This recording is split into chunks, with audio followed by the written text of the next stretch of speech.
Hey, I haven't seen Turning Red yet.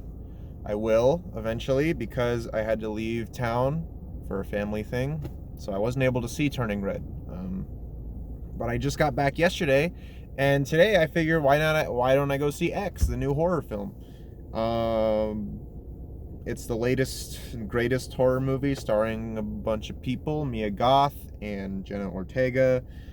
And I thought the trailer looked neat. I saw the trailer and I'm like, that looks kind of cool. So I was like, I'll go see it. And this morning I woke up and there was a showing in like 30 minutes. So I was like, I can make it. And I did. Um, I won't spoil this movie at first, but then I'll go into spoilers later. So if you just want to know how the movie is, I'll tell you how it is.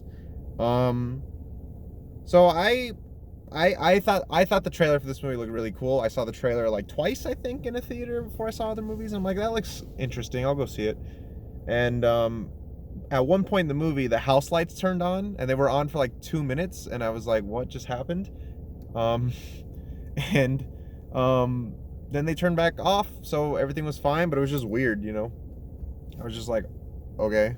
It was during an intense scene of the movie. Thankfully, I was still trying to pay attention because I'm like, they're gonna turn it off soon. There's no point in getting up and leaving. So I was like, okay, I'm gonna focus on the movie while this is happening.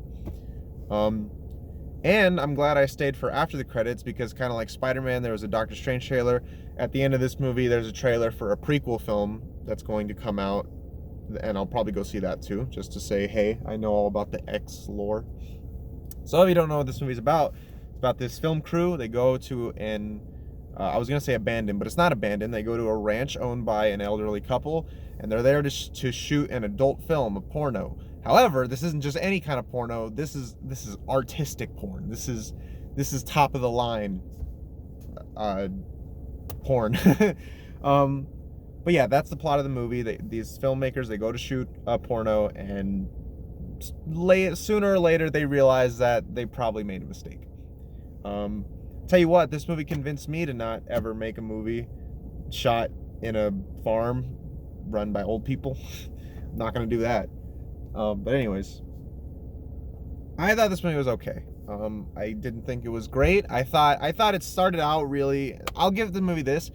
It's a very fast-paced movie. Like, it's not slow at all. You know how some horror movies are like, yeah, it's good, but it's kind of a slow burn. A lot of A24 horror movies are like that. This is not that. This is like, it just, even if there's no horror going on, there's always something going on in the plot.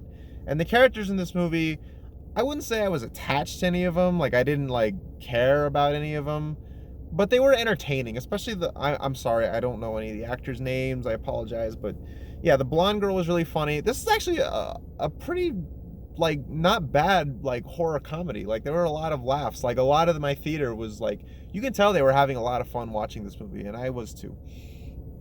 A lot of good lines. The kills in this movie were actually surprisingly pretty good. There's one scene. Should I get into spoilers? All right, I'm gonna get into spoilers. But before I do it, um, here's my recommendation for this movie. If you're don't go into this movie expecting like an artsy fartsy horror movie. Don't go into this movie expecting like Hereditary. Go into this movie expecting something more along the lines of Friday the 13th. And I think I went in it with, because I kind of wanted to stay away from this movie. I saw the trailer, but I barely remembered it. But I just remember it looking cool, so I was like, okay, I want to go into this movie with like fresh eyes. And I think I expected more of a Hereditary, and that's on me. I expected more of like not artistic, but more of like I don't know, like an A24 movie. But it's more like a Friday the 13th, and it's a good movie for that crowd. I think if you like slasher films, if you're into that sort of thing, I think you're gonna have a great time with this movie, because it is it's definitely a crowd movie. You want to see this movie with a crowd, so go and see it as soon as you can. As for me, I thought this movie was fine. I enjoyed it. I probably will never watch it again, but I enjoyed it enough to where when after the credits there was a trailer for Pearl, I said, I'll go see that. I'll definitely watch that movie when that comes out. I don't know if it'll be released in theaters. Maybe it'll be like on the Blu-ray as a short. I don't know, but I'll definitely watch it. Don't know if I'll review it. If it's a movie that is released like in theaters, then yes, I'll go see it. But if it's just like a short film, I won't. But I'll watch it for sure. Performances in this movie were good. The main actress, Mia Goth, was terrific. She really killed it. Jenna Ortega was good. I don't know anybody else's names. I apologize, but it's like I said, if you're into slasher films, if you're into that sort of thing, you're gonna have a good time with this movie. And I had a fun time. But I don't think it's a 95% on Rotten Tomatoes. I don't think it's that good. But it's a good time, you know. But I will admit, once the kills, I'm gonna get into spoilers now. So once the kills like started, once they like once the movie gets to the point where it's like, okay, it's time to kill everybody in cool ways, that's when it kind of lost me a little bit. I thought, okay, there's not a lot of tension here because it just feels like I'm just waiting for these people to die. You know what I mean? And it doesn't help that the movie starts out with, and it starts out with a scene from like the end of the movie, and then it cuts 24 hours earlier. So you already know at least most of these people are going to die. So I was never like, oh, you know, like, oh, there's a lot. I never felt any tension because I knew they were going to die. Even if they didn't show that thing at the beginning of the movie showing that everyone died, I would have said to myself, you know, obviously he's walking into the forest alone with the old guy. Yeah, of course he's going to die, you know? And maybe you're not supposed to feel tension. Maybe you're supposed to just enjoy the kill, which I did. The kills in this movie aren't bad. But I don't know. I just didn't feel much. I just kind of felt like we were going through the motions at that point. At that point, I was just like, okay, I'm sitting here just waiting for these characters to die, and I know how they're gonna die. Like when the blonde girl dies, I was like, oh, she's in the lake. She's gonna push her off, and the crocodile's gonna get her, or alligator. I'm not sure. I'm kind of an idiot, but that was my issue with the movie, is that once the kill started, it kind of lost me a little bit. I kind of felt a little bored, actually. I felt like I'm getting bored of violence watching this movie, because it's not like it's that violent of a movie. You know, the kills are decent, but they're not like amazing. They're not like you look at Friday the 13th, you look at that one kill, and I think it's part 4, where Jason pushes the girl out of the window and she falls in the car. Like, that's a good kill. There's no kill in this movie where I was like, dang, that was really cool. There was one that actually did kind of make me squirm a little bit, which is where the main guy who's dating Mia Goth, or what was her name? Maxine, he gets like stabbed in the eye, and I hate stuff in your eye. I'd rather break a bone than get something in my eye. That was a good kill. That was probably the best one in the movie, actually. The first kill was probably my favorite, though, actually. I know I just said the other one was the best, but the first kill was probably my favorite, where RJ, I remembered his name, but nobody else's for some reason. RJ gets stabbed, and then he dies, and then Pearl starts dancing. Kind of like that scene in Joker where he kills those guys in the subway and then he dances in the bathroom. She starts dancing, and that was also the scene where the house lights came up, but it turned off like as soon as she stopped dancing. So I was like, okay, maybe that was like part of the movie. Very interesting choice by the director. So the end of this movie, I was like, okay, Mia Goth, Maxine, she'll survive, you know, because she's like Sidney Prescott. She'll survive, you know. I wasn't scared by this movie. There were like 2 jump scares. I hate jump scares. I think they're the laziest way to scare somebody ever. And this movie had like 2, and both of them were like, "Whoa, chill out. It's just me. It's your friend. It's not really like, okay." I thought we were past this. Come on, guys.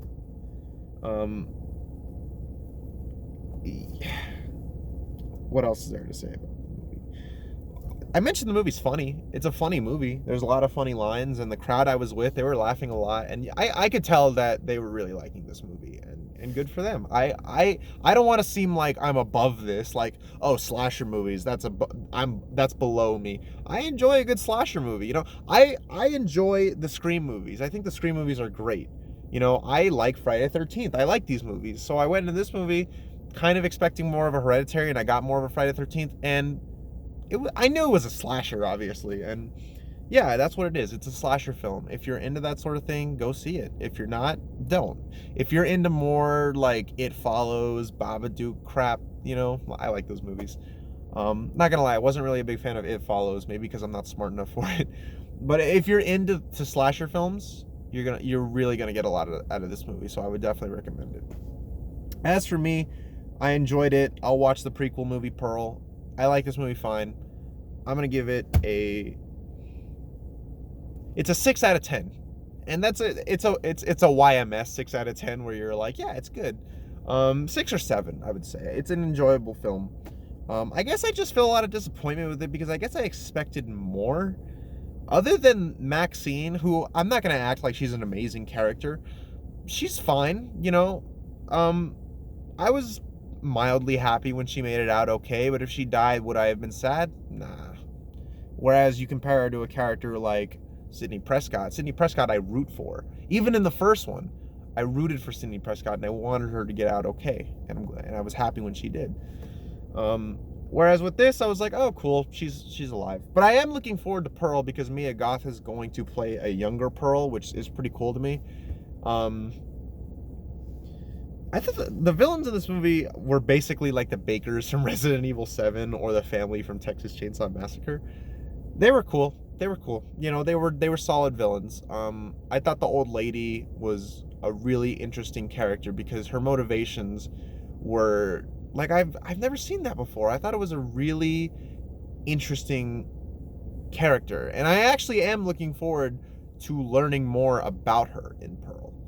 So yeah, like I said, solid film, enjoyable. You know, it's definitely like a Friday night kind of movie. So if you're into that, definitely go see it. I definitely recommend it. As for me, I enjoyed the movie. I thought it was fine. I enjoyed the movie fine. That's like my word for it. I thought it was fine. Yeah, I'd give it a 6 or 7 out of 10. I thought it was solid. I might review Turning Red. I might not. I don't know. Depends on how I feel. And yeah, my next review, I don't know. Probably Everything Everywhere All at Once looks pretty good. I might review that next. But yeah, X, it's fine.